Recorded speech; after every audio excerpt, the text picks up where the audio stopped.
ମୁଁ ରାତିରେ ଶୋଇଥାଏ, ରାତି 12টাରେ ଫୋନ୍ ଆସିଲା।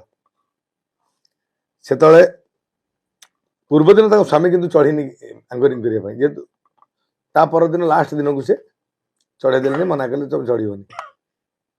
ଆଙ୍କର ସେ କମିଟିର ଧସ୍ତାଧସ୍ତି ହେଇଛି। ତାଙ୍କ ସ୍ତ୍ରୀ ଯେତେବେଳେ ବାହାରିକି କହିଛି, ତାଙ୍କ ପାଟିତୁଣ୍ଡ ହେଇଛି। ଇଏ ଧରିକି ବାହାରିଛନ୍ତି ଆମେ ଘରକୁ ପଳେଇ ଆସିବୁ। ଘରକୁ ଯେତେବେଳେ ପଳେଇ ଆସିବୁ ବାହାରିଛନ୍ତି, ସେ କମିଟି ଲୋକ ଯେହେତୁ 1,500 ଟିକେଟ୍ କଟା ହେଇଛି ନା, ସେ ସେଠୁ କହିଛନ୍ତି ନାଇଁ ଯାତ୍ରା କରିସାରିବ ସକାଳୁ ଯିବ। ସେ 7 ଲକ୍ଷ ଟଙ୍କା ବାକି ଥିଲା କଣ ଦରମା ପାଇଁ। 7 ଲକ୍ଷରୁ ସେଦିନ 1 ଲକ୍ଷ ଟଙ୍କା ନେଇଥିଲେ। 5 ଲକ୍ଷ ଟଙ୍କା ମୁଁ ଆଡଭାନ୍ସ ଦେଇଛି, ସେ ମାନୁଛନ୍ତି। 5 ଲକ୍ଷ ଯୋଉ ଆଡଭାନ୍ସ ଦେଇଛି, ମୁଁ ଯାତ୍ରା ପାଟି କରିବିନି। ମୁଁ ଇଣ୍ଡଷ୍ଟ୍ରି ଲୋକ ଯୋଉମାନେ ଏଇଭଳି କରୁଛନ୍ତି, ମୁଁ 4 ଲକ୍ଷ 14 ଜାଗା ନା 15 ଜାଗା ଦେଇଛି, କଣ ଜୋରିମାନା ଦେଇଛି।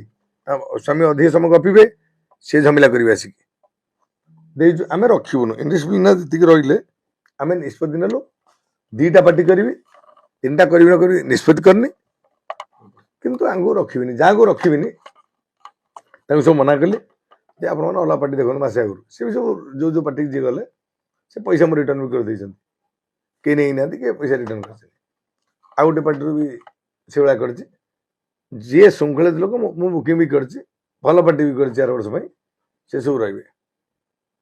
ଇଏ ସେଠୁ ପଳେଇ ଯାଉଥିଲେ, ଅଟକେଇଲେ, ଗାଁ ସାରା ଅଟକି ସେଠୁ ଯାତ୍ରା କରିଲେ। ତାପରେ ସକାଳୁ ସେମାନେ ଗଲେ, ତାଙ୍କୁ ଅଟକିବାର ନାହିଁ, ଜିନିଷପତ୍ର ନେଇକି ଗଲେ। ସିଏ କିନ୍ତୁ ପ୍ରତି ଉତ୍ତରରେ ଏମିତି କହିଲେ, ଆମେ ନୁଚି କେମିତି ଆସିଛୁ, ଆମେ ଦେଖେଇ ହେଇକି ଆସିଛୁ।